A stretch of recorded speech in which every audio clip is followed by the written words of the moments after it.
Hey guys, hope you are doing well. Welcome to AgriSylvi. Today we'll discuss about carnation. बहुत सारे important चीजें discuss करेंगे carnation में. So be attentive, be an optimist. Let's start. यहाँ पे picture है, आप देख सकते हैं कैसे टर्मिनल कटिंग ग्रो किया जाता है. जानते हैं आइडियल सॉइल क्या होगा फॉर कार्नेशन के लिए. देखिए सॉइल पीएच तो 6 to 7 होगा, मतलब आप बोल सकते हैं स्लाइटली एसिडिक बोल सकते हैं. ओके. और light texture loam soil, sandy loam soil, ये तो सभी में होता है, तो ये कोई जरूरी बात नहीं है. Optimum planting density and spacing, ये देखिए यहाँ पे आप दो चीज़ें याद रखेंगे, स्टैंडर्ड के लिए एंड स्प्रे के लिए. ओबियसली अगर हम स्प्रे लगा रहे हैं तो फिर हमें थोड़े कम गैप देना पड़ेगा, क्योंकि छोटे छोटे फ्लावर है. तो क्या होगा, हम ज़्यादा से ज़्यादा फ्लावर लगा सकते हैं. अगर हम स्टैंडर्ड लगा रहे हैं जो कि बड़े वाले फ्लावर होगा, तो इसलिए 20x20. सॉइल मॉइस्चर थोड़ा सा ज़्यादा होना चाहिए, जैसे कि 300 to 500 सेंटीमीटर टेंशन होना चाहिए सॉइल मॉइस्चर का.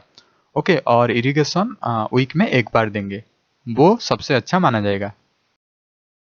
सो फर्स्ट जानते हैं कुछ हॉर्टिकल्चरल ऑपरेशन होता है हमारे कार्नेशन में स्पेशल. पहले जानते हैं पिंचिंग. देखिए पिंचिंग होता है लेटरल ब्रांच के लिए, ये याद रखेंगे. ओके. एंड डी शूटिंग होता है, जो शूट ना, जो अपर शूट आप बोल सकते हैं, उसे हम डी शूटिंग करते हैं. और डिसबर्डिंग होता है छोटे छोटे बर्ड, जो कि विजिबल बर्ड, उसे रिमूव करने के लिए. सो जानते हैं डिटेल में. सो पिंचिंग क्या होता है, मैंने बोला लेटरल शूट को ग्रो करने के लिए, मतलब यहाँ पे क्या होगा, अपिकल शूट को हम कट कर देंगे. तो in pinching terminal growing shoot about 2 to 3 centimetre long is removed. Okay. To overcome apical dominance. देखिए अगर एपिकल शूट को हम ग्रोथ करने के लिए छोड़ देंगे, तो फिर क्या होगा, जो लेटरल शूट होगा वो इतना ज़्यादा डेवलप नहीं कर पाएगा, इतना ज़्यादा डेंस नहीं हो पाएगा. इसीलिए हम एपिकल डोमिनेंस को प्रिवेंट करने के लिए एपिकल शूट को हम कट कर देते हैं, ताकि लेटरल शूट की ज़्यादा से ज़्यादा ग्रोथ हो पाएगा, बहुत ज़्यादा ब्रांचिंग हो पाएगा. ओके. इसीलिए हम पिंचिंग करते हैं. देन आते हैं de shooting in carnation. Shooting, de shooting, shoot को रिमूव करना. Okay. When the side shoot after pinching. देखिए पिंचिंग के बाद क्या होता है ना, अगर side shoot 3 to 5 centimetre long, then retain 3 to 5 shoot per plant. Only 3 to 5 shoot आपको रखना है in case of standard cultivars, और 6 to 10 शूट आपको रखना है in case of spray cultivars. इसके अलावा और सारे के सारे शूट को आप कट करने देना है. ओके. क्यों ऐसा क्यों होता है, स्टैंडर्ड कल्टीवर में कम क्यों एंड स्प्रे कल्टीवर में ज़्यादा क्यों? देखिए स्टैंडर्ड कल्टीवर में बड़ा बड़ा फ्लावर होता है, अगर आप ज़्यादा शूट रखेंगे तो वो कंजेशन हो जाएगा, क्लमजी हो जाएगा. इसीलिए 3 to 5 इज ऑप्टिमम. और स्प्रे कल्टीवर छोटे छोटे फ्लावर होता है, तो ये ज़्यादा से ज़्यादा ब्रांच अकोमोडेट कर पाएगा, इसीलिए 6 to 10 शूट ऑप्टिमम. देन डिसबर्डिंग की बात करते हैं. बर्ड को डिस करना मतलब removal of visible undesirable bird. जो बर्ड्स हमको फ्लावर देंगे अच्छे वाला फ्लावर, तो उसे तो रखेंगे, और जो बर्ड अनडिजायरेबल है, ओके, डिजीज है, डिकेड है, तो उसे हम रिमूव कर देंगे. In standard cultivars terminal bud is retained, क्योंकि टर्मिनल बर्ड हमें बड़ा वाला फ्लावर देता है. और स्प्रे कल्टीवर में लैटरल बर्ड हम ज़्यादा रखेंगे, क्योंकि स्प्रे कल्टीवर में छोटे छोटे फ्लावर की हमको ज़रूरत है, जो कि लैटरल बर्ड में आते हैं.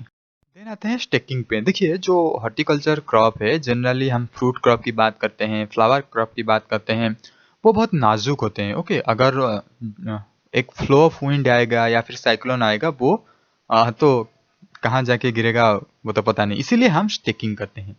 वही चीज होता है, उसे हम प्रोटेक्ट करने के लिए स्टेकिंग करते हैं. हम ऑलरेडी हॉर्टिकल्चर, ऑर्नामेंटल हॉर्टिकल्चर में डिस्कस कर चुके हैं. बनाना में हम स्टेकिंग करते हैं, ओके, ग्राउंड नट में करते हैं, ये सारे चीज, टमाटो में करते हैं. ओके. सो यहाँ पे और कुछ नहीं है, बस आपको याद रखना है, स्टेकिंग करना है. बस कैसे करेंगे, ये जो string of rope is erected in 3 rows at the same distance along with rows. देखिए यहाँ पे जो 3 rows का स्ट्रिंग लेंगे और रोप लेंगे, उसे आप एक लकड़ी और कुछ भी बैम्बू केन्स सबसे अच्छा है, लेके टाई कर देंगे, उसे ही बोलते हैं staking. Staking for only supporting purpose. अभी आते हैं क्वालिटी पे. कैसे हम जानेंगे ये क्वालिटी कार्नेशन कट फ्लावर है. देखिए इसका स्टैंडर्ड जो दिया है according to society of American florist. Okay, American florist के अनुसार जो ब्राइट है, क्लीन है, फ्रेम फ्लावर से, लीव्स से, उसे हम अच्छा मानेंगे। और सबसे जरूरी बात, tight petals near the centre, centre में टाइट पेटल्स होगा तो फिर वो अच्छा वाला है। सिमेट्रिकल फ्लावर्स होगा तो भी अच्छा है। कैलिक्स स्प्लिटिंग एक मेजर प्रॉब्लम है इन केस ऑफ कार्नेशन। बहुत ही बार हमने एमसीक्यू में डिस्कस कर चुके हैं कैलिक्स स्प्लिटिंग कैसे होता है, बोरोन कैसे डेफिशिएंसी, सारे के सारे फिजियोलॉजिकल डिसऑर्डर। ओके, तो ये नहीं होना चाहिए। नो नेचुरल बॉड्स और सकर्स, नो डिके और डैमेज, ये तो सारे कॉमन सा चीज है। सो इम्पोर्टेंट डिजीज की बात करते हैं, बहुत सारी डिजीज है एंड ये सारे के सारे कॉमन सा डिजीज है, मतलब सारे के सारे क्रॉप में होता है। जैसे कि विल्टी फ्यूजारियम करता है, फूट रॉट फाइटोप्थोरा करता है, स्टेम रॉट फ्यूजारियम फंगस करता है, फ्लावर बर्ड अल्टरनाथरा करता है। तो फिर आपको क्या याद रखना है, ये याद रखिए, बैक्टीरिया विल्ट याद रखिए, ये एग्जाम में पूछा जाता है। स्यूडोमोनास कैरियोफिली, ये बैक्टीरिया विल्ट करता है कार्नेशन में। और एक याद रखेंगे flower blight, flower blight Botrytis cinerea करता है। Okay, so entomological point of view देखते हैं, क्या इंसेक्ट पेस्ट है कार्नेशन में। Aphids, red spider mites, Heliothis, कैलेप, कैटरपिलर, नेमाटोड, ये तो सारे कॉमन है। This slide is very important, you should remember this slide. Important disorder देखिए, कैलिक्स स्प्लिटिंग एग्जाम में पिछली बार आया था। कैलिक्स स्प्लिटिंग कौन से वाला फ्लावर में, देखते हैं आप, तो आंसर हो गया कार्नेशन। ग्रासीनेस भी देखा जाता है, स्लिपीनेस भी आता है, स्प्लिटिंग एट नोड्स एंड बेसिनेस, small narrow leaves and tile tips, ये सारे के सारे डिसऑर्डर कार्नेशन में पाएंगे आप। तो जानते हैं कैलिक्स स्प्लिटिंग होता क्या है। देखिए, फ्लक्चुएशन ऑफ टेम्परेचर में कैलिक्स स्प्लिट हो जाएगा। कैलिक्स तो पता ही है ना, green part of the flower. हाँ, then night temperature should not below 10 degree, अगर ज्यादा ठंड हो जाएगा तभी कैलिक्स स्प्लिटिंग होगा। यूज मोर, अगर नाइट्रोजन फर्टिलाइजर ज्यादा यूज करेंगे तभी होगा। स्प्रिंग सीजन में ज्यादा होता है, ओके, क्योंकि टेम्परेचर वेरिएबल होता है स्प्रिंग सीजन पे।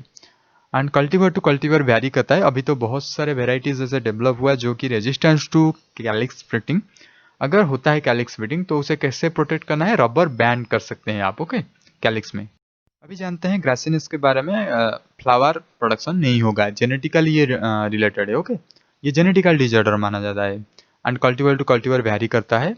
अगर आपको पता चलता है ये ग्रासिनेस का शिकार है तो फिर उसे रिमूव कर दीजिए, डिस्ट्रॉय कर दीजिए, वो प्लांट को पूरी तरह डिस्ट्रॉय कर दीजिए। ओके, देन आता है स्लीपीनेस। देखिए, स्लीपीनेस डिसऑर्डर में टेम्पोररी और परमानेंट विल्टिंग ऑफ फ्लावर्स आप देखेंगे, ये इसका सिम्टम्स है। तो क्यों होता है, क्योंकि इथिलीन और वाटर स्ट्रेस की वजह से, ओके, और हाई टेम्परेचर की वजह से। लो टेम्परेचर में कैलिक्स स्प्लिटिंग होता है पर हाई टेम्परेचर में स्लीपीनेस होता है। अगर ऐसा होता है तो फिर आप HTS स्प्रे करेंगे। HTS क्या है, सिल्वर थियोसल्फेट, ये थोड़ा सा कॉस्टली है। बिफोर हार्वेस्टिंग ये आप स्प्रे करेंगे। और अगर ये कॉस्टली है ना, तो इसीलिए इसके अल्टरनेटिव एक है, कट फ्लावर को 1 MCP मिथाइल साइक्लोप्रोपेन में बहुत ही कम मात्रा में 6 to 12 आवर्स रखेंगे, तो इससे स्लीपीनेस रिड्यूस हो जाएगा। और कुछ इंपॉर्टेंट डिसऑर्डर जैसे कि स्प्लिटिंग ऑफ नोड्स, ये पोर क्वालिटी फ्लावर में देखा जाता है, और ये होगा तो फिर क्वालिटी भी पोर हो जाएगा। ओके, म्यूचुअल है। एंड बोरॉन डेफिशिएंसी वजह से ये होता है, तो क्या होगा, अगर ऐसा होता है तो फिर आप बोरॉन देंगे, मीन्स बोराक्स देंगे, 2 ग्राम पर मीटर स्क्वायर में देंगे। और टिंटिंग की बात करते हैं, टिंटिंग क्या होगा, ए कंसंट्रेटेड लिक्विड और powder colour is mixed in small amount of pure water and stems are placed it. The color develops in different patterns on the petals after 10 to 12 hours. टिंटिंग मतलब कलर चेंज हो जाएगा, ऐसे आप याद रखेंगे। Okay okay, और ये उसका ट्रीटमेंट है। ऑप्टिमम यील्ड के कितना होता है, ये भी पूछा जाता है एग्जाम में। देखिए, इंपॉर्टेंट जो मैं बताता हूँ इंपॉर्टेंट, उसी को याद रखिए। स्टैंडर्ड, अगर स्टैंडर्ड टाइप की बात करते हैं, 4 to 6 स्टेम पर प्लांट, ओबियसली स्टैंडर्ड में कम होगा, बड़े बड़े फ्लावर है। स्प्रे टाइप 8 to 12 स्टेम्स पर प्लांट, ज्यादा है थोड़ा सा, मतलब आप ऐसे मान सकते हैं double. So average yield 200 to 300 flowers पर स्टेम पर मीटर क्यूब पर ईयर।